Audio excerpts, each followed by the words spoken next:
everyone. Hope everybody had a nice Labor Day weekend. If you got to have the weekend off, hope it was awesome. If you had to work, I'm sorry, it's a bummer. So we're in September now officially. So this is going to be the long-awaited video where we're going to be talking about feeding. And basically, we're not going to talk a lot about just general everyday feeding. I'm going to just skim over it fairly quickly. We're going to talk more about what to do if you're having a feeding problem with your dragon. Finn is with us today, just sort of hanging out. You know, he's upright. No, he's not upside down, so that's exciting. So he's going to be helping us out today.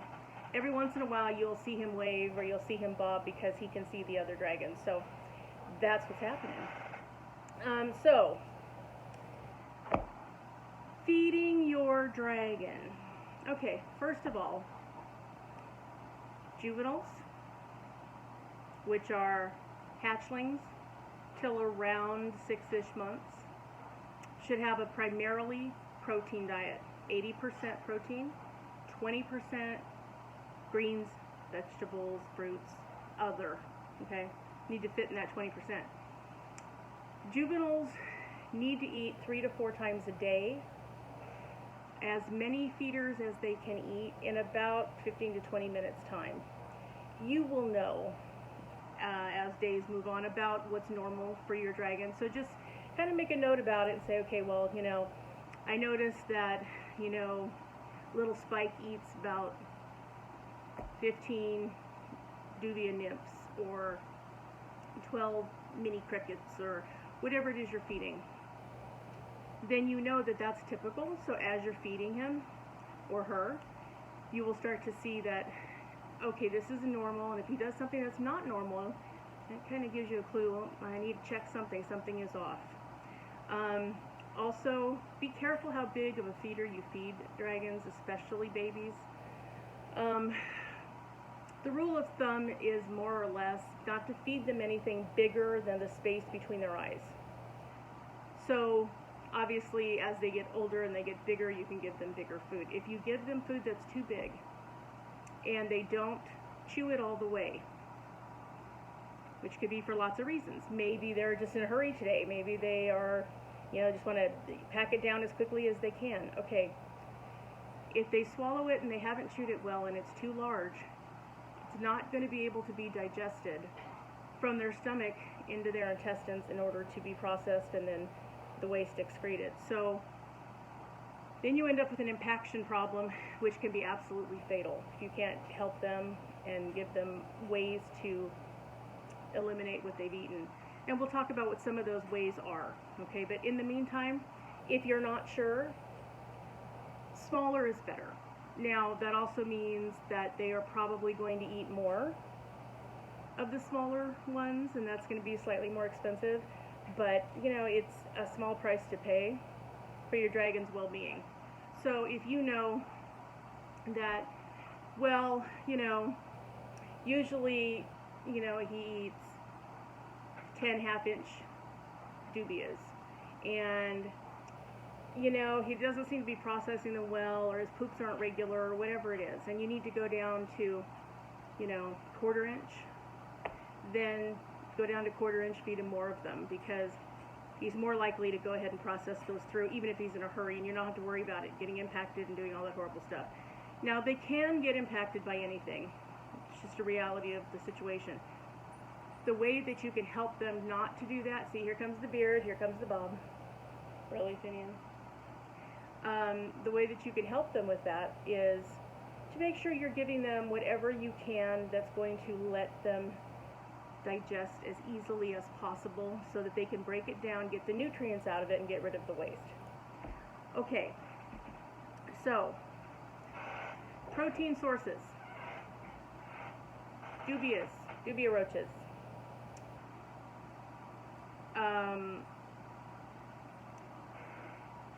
For juveniles, you want to do like mini mealworms, but you want to be careful how many and how quickly you're giving them. They can overdo those, so you need to monitor that. You can also give black soldier fly larvae, also called phoenix worms. Those are really, really nutritionally high value foods. So if you can get them to eat that, that's great. If you can get your adult dragons to eat it, that's great. My adults won't eat it. I don't know if it's just they don't recognize it any longer as food, or it's too small, they're not interested. I'm not sure, but they're not big on BSFL. When Merlin was a baby, when he was a juvenile, he was great about it. He ate them like crazy. And now he's like, no thank you, I don't want anything to do with them.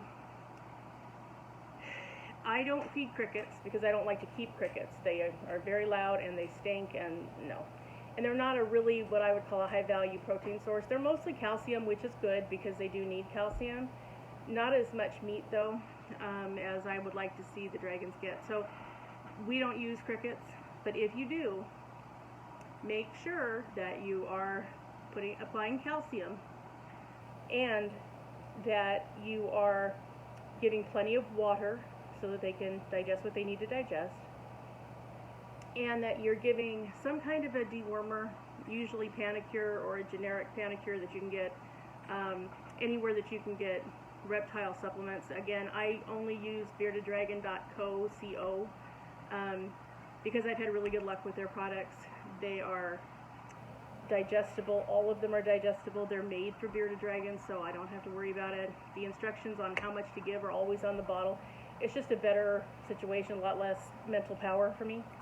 So you just want to make sure, though, that in case there's a parasite load on a cricket that you can't see, this will help protect you. Now, we'll talk a little bit about how to recognize if there might be a parasite problem, but in general, just as a matter of course, if I were feeding crickets, I would give a dose of Panicure to my dragon at 6 months and at 1 year intervals, just in principle, so that if one got by us or something's coming up and maybe I suspect that they might have a parasite, I would definitely use it, especially if it's getting near brumation time. You do not want them to brumate with a parasite. We'll talk more about that later. Okay, so juveniles also need 20% greens and fruit. Why? Well, they need to have that for the minerals and the vitamins that they get from greens that they cannot get from their protein supplements. So, also, in juveniles, it's very important that you give it to them so that they start to understand that it's a food source. They're a natural hunter. They're born with the ability to hunt. They have to, because bearded dragons do not parent their children, okay? So the female will lay the eggs, and then away she goes. When the eggs hatch, they have to be ready to support themselves. They do not, in any stretch of the imagination, have any level of parenting. Nobody's there to do for them. They have to be able to be little hunters as soon as they hatch, or they'll starve. So they have the ability to catch bugs. It's instinctual because they have to survive. Okay, greens kind of is a developmental thing. They have to sort of learn to do that. But it is an important essential to have in their diet. So, and again with the bobbing, you're so silly. So you want to make sure to introduce them. You should give them some greens every day as juveniles. They may not eat them for a few days, few weeks. You should start to notice, though, that they're starting to nibble on things. You might need to put a couple of feeders in the salad so that they know, oh, okay, I can go over there and eat some of that too. They will probably, you also might try things like some pieces of flowers. They like dandelions, they like hibiscus flowers, they like roses.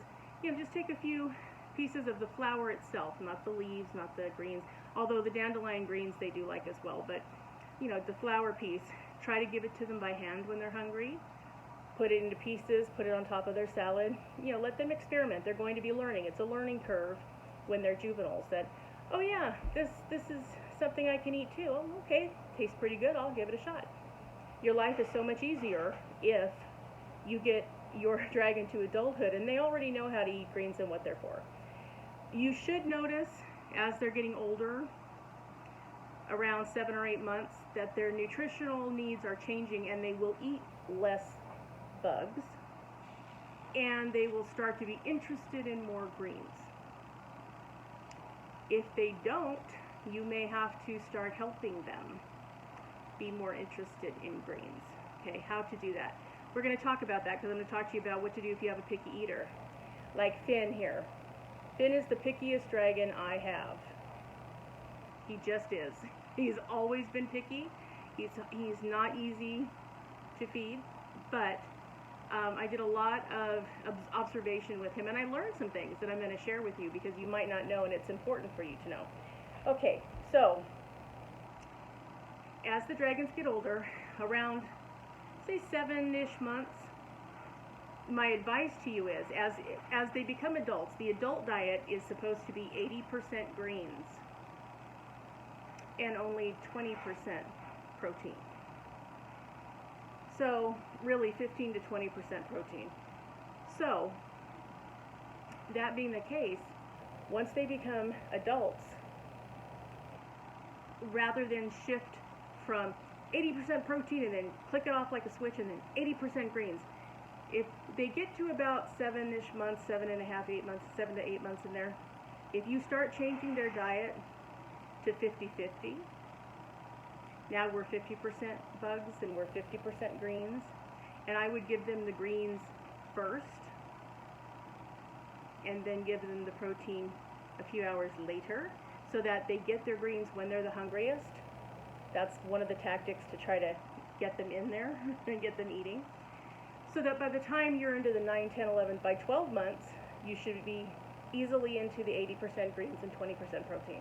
It's easier, I think, on you and your dragon if you kind of ease into it that way than try to just click a switch, you know. Protein 80% today and 80% greens tomorrow can sometimes be stressful and frustrating for both of you. Because your dragon's like, dude, what happened? I was eating all these bugs and now you're like, you know, eat this turnip green? Like, what are you, nuts? So you just have to remember that you're literally changing their entire diet. Now, if everything is normal, your dragon isn't sick, your dragon isn't stunted growth, your dragon doesn't have MDB, your dragon doesn't have nutritional deficits, you know, your dragon isn't struggling for a nutrient it's not getting, you should notice that their appetite is changing naturally. That all of a sudden, maybe they weren't eating hardly any greens, and all of a sudden they're trying them. They're eating some greens. And they used to want 15 bugs, and now they're content with 10 bugs. Or 11, and now they're kind of turning their nose up like, no, thank you very much. Okay, that's typical. They are recognizing that their body is telling them that they need different nutrition now because they're becoming a grown-up. Now, because a dragon goes from newborn to adult in a year, that's a lot of developmental growth. It's one of the reasons why, going back to the temperature and lighting video, it is so important that they have what they need, and why it is so easy for them to end up with metabolic bone disease and other illnesses and other conditions that can be lifelong. You can cripple a dragon in their juvenile time by not giving them what they need and handicap them for life. Please don't do that. If you're going to take one of these animals in and you're going to raise it, it's no different than if you're getting a puppy or a cat. You should expect a 15 to 20 year commitment, and you should expect to give them what their individual needs are. So, this is not an animal you can just pour food in the dish and go, hey, how's it going, and then leave. No. If their lights go out, you can't just go, oh, shoot, well, it's Tuesday, you know, I'll get paid Friday, so I'll run down Saturday and get one. No. That can't happen. So you're going to need to allow for that, and you're going to have to understand it, that this is the requirements of the job that you're taking on. Okay? They deserve to have their needs met like any other animal, like you do. So please remember that in order for your dragon to live a long, happy, healthy life and be the companion to you that they want to be part of your world. There is a reason that bearded dragons are the #1 reptile pet in the United States. For those of you that don't know, they are the #1 reptile pet, followed by ball pythons and leopard geckos. Okay? They're #1 for a reason, because they're docile. They're the most easily predictable behavior of any of the reptiles. So, What does that mean? Well, it means that they want to share your world, which is kind of unbelievable if you think about it. We are these great big scaleless giants, right? And we come up to these animals that weigh a pound, and we could destroy them. We could do anything. It wouldn't take us that long and just wipe them out. So the fact that they're even interested and curious about us is sort of amazing. And the fact that they want to be a companion animal, we're the lucky ones. So don't screw it up by not giving them what they need, please. As a rescuer, I'm pleading with you. Please give them what they need. When you get the initial setup ready to go, the maintenance is really not that hard. I promise you it's not that hard. You have to get it right initially, and you have to stay on it. These animals need an hour a day. If you can't give them an hour a day, I would consider some other kind of caged animal. You know, guinea pigs, hamsters, gerbils, whatever kind of caged creature that you would like to have that's fuzzy and snuggly. But reptiles need certain things, okay?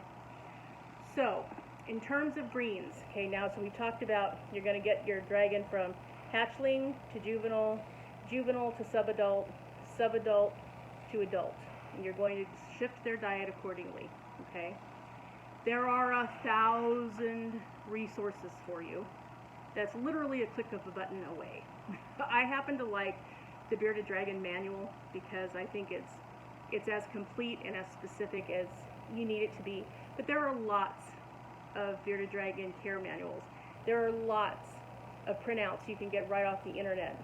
You can even go to Pinterest and type in Bearded Dragon diet, and it will give you a list of things that are okay for them and not okay.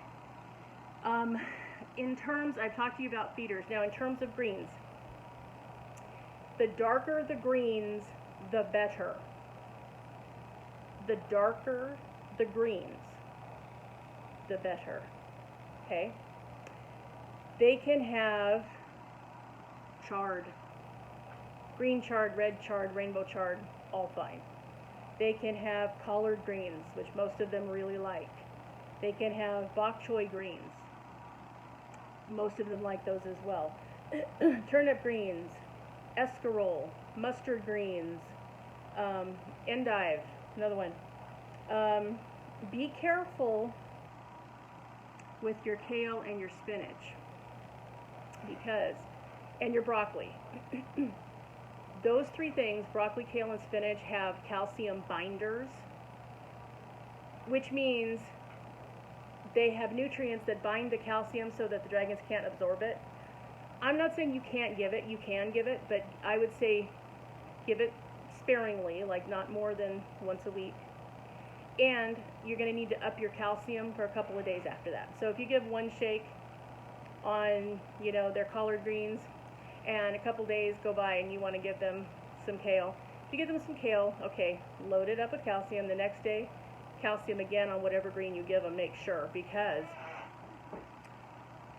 the calcium binders are going to keep them from absorbing as much as they normally would be able to. Okay. Never give them lettuce as a food staple. Any lettuce, don't do it. It has zero nutritional value. Okay. Nothing in it they can use, nothing in it that's good for them, nothing in it that's, you know, of any consequence. Now, the one time you might want to give it to them, if your dragon is ill for some reason and is tending to be dehydrated, if you're not able to get as much water into them as you would like to, you can give them some lettuce just strictly as a hydrator, and not too much of it because you can cause diarrhea, so just a little bit. And try to use like a romaine versus an iceberg. Iceberg is just, there's no, don't even bother. But if you give them a little piece of romaine because you're trying to help with hydration, then they can survive it. But again, you need to be careful because it can be, it can lead to problems, so you don't want to do it long term. Okay. fruits. You'll have to just give them a piece and let them try it. Now, fruits, again, be careful, because too much of a good thing can be a problem. So, like, Finn doesn't like any berries.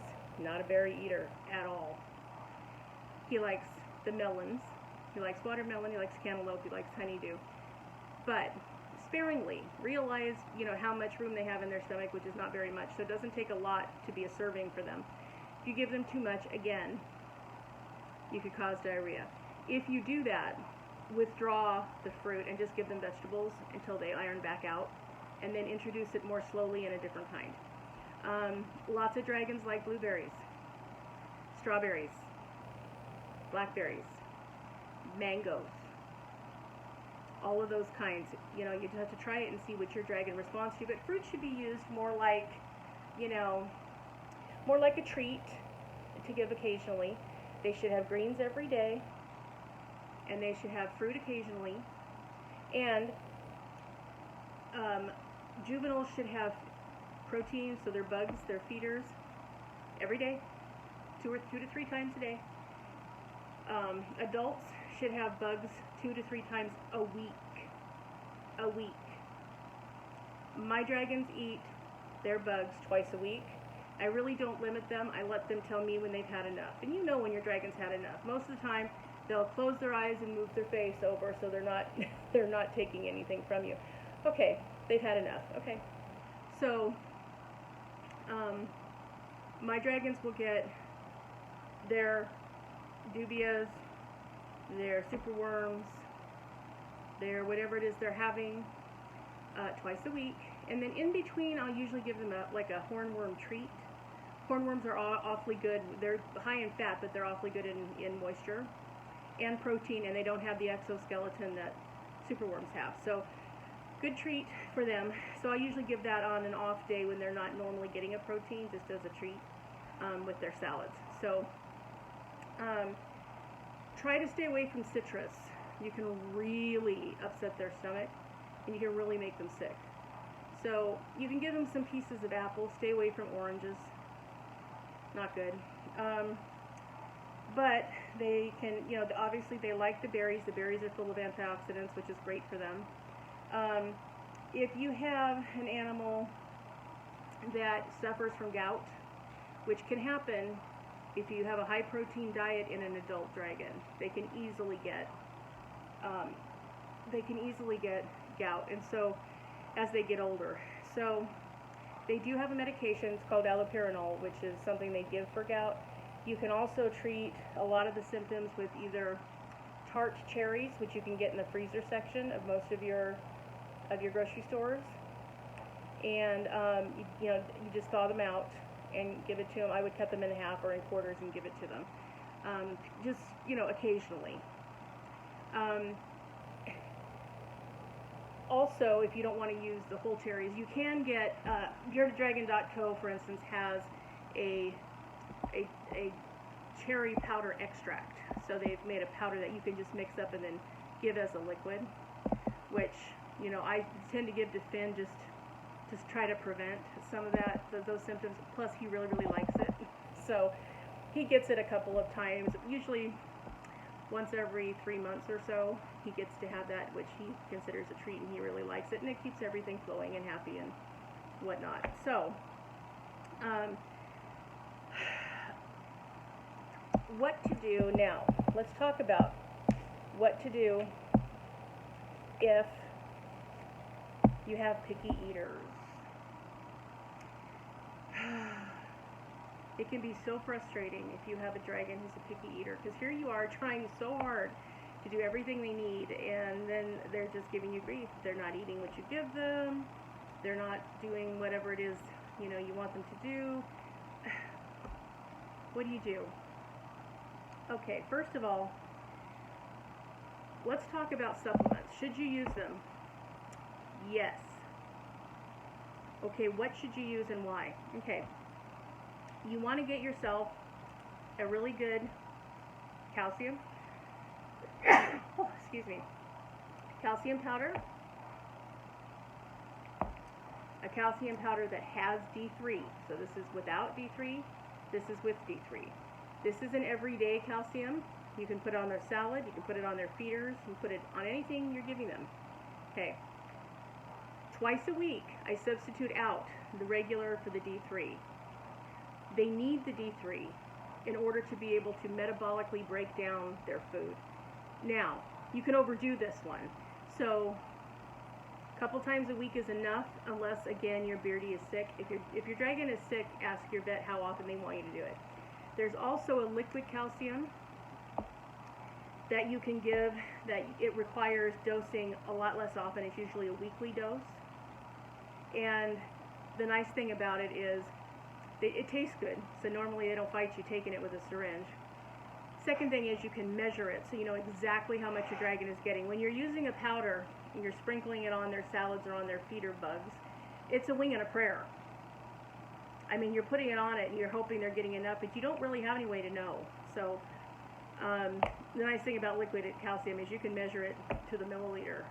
So, and if you have a female bearded dragon and she happens to be gravid, meaning she's expecting to have baby dragons, she should be getting liquid calcium twice a day, because the calcium demands on a pregnant bearded dragon. Remember, they have 28 to 32 eggs every clutch, and one mating can be anywhere from 2 to 5 clutches.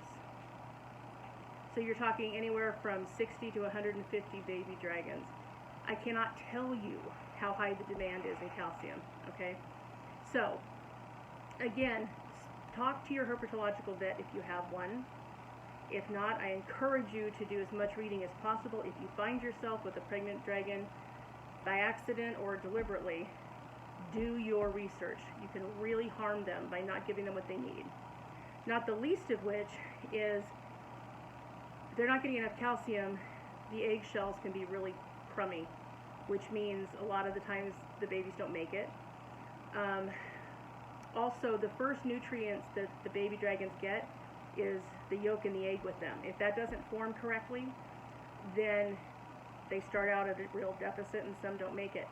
Another thing is, you don't want the dragons to get egg bound. So it's really important that they have everything that they need, all of the supplementation.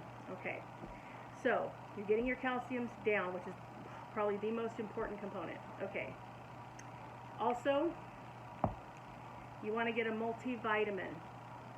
This is a weekly vitamin that beardeddragon.co has.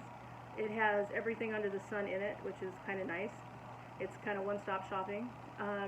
And again, they like the taste of it, which is good because, you know, dragons can be stubborn.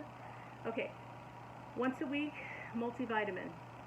This is going to help in a lot of ways. Number one, it's going to help if any nutritional deficits on a weekly basis that they get. So let's say, you know, your dragon does pretty well, but, you know, this week they only ate their bugs a couple of times and really only had one good day of salad. The rest of the time they were just kind of picking at it. Okay, this is going to help supplement what they're not eating on their own. So this can keep you out of the vet. This is important stuff. Lastly, the most important thing that you can do in terms of regular daily supplements, okay, a probiotic. Why? Because the food, like us, is broken down in their intestinal tract. So what you want to do is give them a probiotic so that they can absorb the nutrition out of it that they need and keep their digestive tract in good shape. If they're inflamed all the time, or they're constipated on a regular basis, or they're having bouts of diarrhea you can't figure out why, then this is going to be doubly important. This is also just twice a week. So I make it easy on myself. When I give the D3, I give the probiotic. That way I know that they're both in there twice a week, right? Okay, those are the normal supplementation you should be dealing with on a daily or weekly basis, okay? Calcium, calcium D3, liquid calcium, multivitamin, probiotic, across the board. That should keep your dragon in good health, along with appropriate diet. Now remember, none of these are going to matter if you do not have the appropriate lighting and the appropriate temperature. That is just as important to them as the supplements. They have to be able to break down what they take in. They cannot do it without the UVB being correct and their heat. Okay? So, if all of those things are right, then things should go along swimmingly. Okay. But what to do if you have a picky eater? Okay, well, first things that I would say to do is greens first. I don't care if it's a juvenile, I don't care if it's an adult. Greens first. If you need to add some bee pollen powder onto their salad, that's okay. It's really okay with the babies. Now, with the adults, you want to be careful not to use it more than a couple times a month, because it can lead to, it can contribute to fatty liver disease in adults, and so you don't want to cause that with bee pollen. But it is very good for them. It's great for their immune system. It keeps them from getting, things that fly through the air, which is great. So you always want to make sure that you're using supplementation just that way, as a supplement. You're trying to make sure that what your dragon takes in is protecting them as much as possible and making sure that they're in optimal health so that you guys can have a long life together, right? Okay, so first thing to try if you have a picky eater, salads first. If you need to, add a little bee pollen. That should get them to at least sample it. And then if you're going to give feeders on any given day, do that second. Now, if you have to go to work and then I would say give them their salad in the morning. Go to work, come home, when you're getting ready to do dinner, give them their protein then.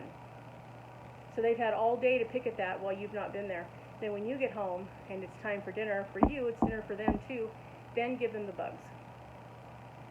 That way, and then let them digest. They need at least 2 hours after eating of UVB and heat to digest, especially the UVB. So, if you're going to turn their lights off at 9, don't feed them at 8. They need to have at least 2 hours. So keep that in mind when you're calculating when you're going to feed them versus when you have dinner. Now my dragons usually get 12 and 12. They get 12 hours of light and 12 hours of dark. So if I know that I'm going to turn their lights off at 10, then the latest I will feed them is usually between 7 and 7:30, so I know that they get their 2 hours in before they go to sleep.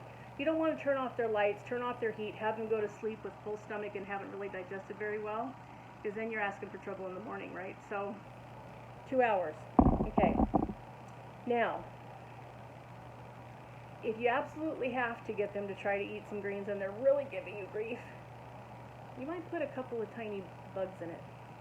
Just, a couple to make the salad moving so that they're interested enough to go in there and try and see what's going on and maybe get a few bites by accident even. That's okay. That won't hurt them. Now, one thing you can do, like I said, Finn does not like berries. Doesn't like them at all. I still would like him to have antioxidants. What do I do with that? Well, when I gut load his feeders, I feed them berries. So that, in addition to their normal substrate and their normal water source, I give them berries so that when he eats the feeders, they've eaten the berries, he's still getting the antioxidants. So that's one way, that's an easy cheat. If you want your dragon to eat something or they need some kind of a nutritional vitamin or mineral and you can't get it to them any other way, feed it to the feeders. So that when they get the feeders that are now gut loaded with all the nutrients that you want your dragon to have, and then they eat it, they get the benefits of it without having to eat the feeder. Without having to eat whatever the berry or the fruit or the green is that you want them to get. Okay. Again, don't give them citrus for the same reason you wouldn't feed citrus to the dragon. You can feed a feeder anything that would be okay for your dragon to eat, and that will get passed along to your dragon. So they get the nutrients without having to actually eat the food that has the nutrient in it. Okay, so that's just a quick little cheat.